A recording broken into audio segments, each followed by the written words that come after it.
প্রতিনিয়ত Medinipur medical college সহ সারা বাংলায় যত হাসপাতাল আছে,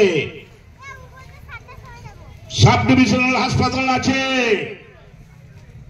পৌরসভার আন্ডারে হাসপাতাল আছে,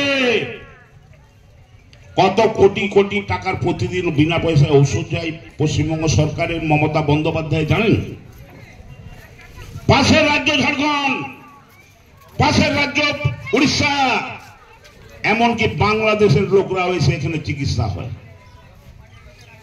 পশ্চিমবাংলায় যে বিনা পয়সায় ঔষধ পাবো, মমতা বন্দ্যোপাধ্যায় কি করেনি? লক্ষ্মীর ভান্ডার 500 থেকে 1000 করে দিচ্ছে, শিডিউল কাস্ট শিডিউল ট্রাইবরা 1000 থেকে 1200, স্বাস্থ্যসাথীর কার্ড, কৃষক বন্ধু 1 বিঘার বেশি জমি থাকলে প্রতি বছর 10,000 করে পাচ্ছেন, আর 1 কাঠা থাকলেও 4,000 পাচ্ছেন।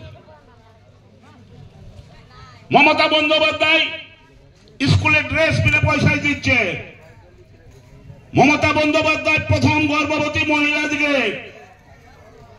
বিনা পয়সায় মাতৃযান করে হাসপাতালে নিয়ে গিয়ে সেই বোনটিকে ভর্তি করছে। বাচ্চা প্রসব হওয়ার পর আবার বিনা পয়সায় তার জামা কাপড় ঔষধ ভালো খাবার মাকে দিয়ে বিনা পয়সায় তার ঘর করে পৌঁছে দিচ্ছে। জন্মাবার সময় সরকারের সাহায্য শুরু,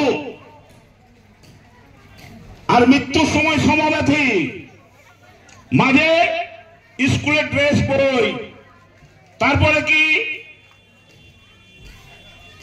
উচ্চ শিক্ষিত হলেই রূপশ্রী প্রকল্প বিবাহের সময় দিচ্ছে,